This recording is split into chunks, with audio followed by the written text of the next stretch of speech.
আসসালামু আলাইকুম প্রিয় দর্শক, আপনারা দেখতে পাচ্ছেন আম্রপালি আম। এগুলো আম্রপালি আম, সম্পূর্ণ বিষমুক্ত। এদের জীবনে কখনো এদের গাছে সার বা আমে কীটনাশক দেওয়া হয় নাই। এমনিতেই আলহামদুলিল্লাহ অনেক বেশি ধরেছে, অনেক।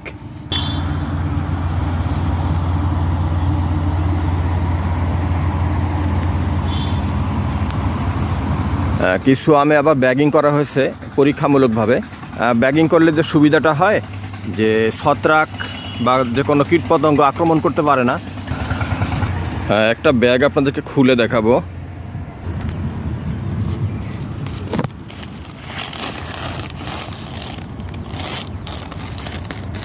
ব্যাগের আমগুলো সাধারণত হলুদ হয়ে যায় পাকার পরে, আর বেশ ফ্রেশ থাকে।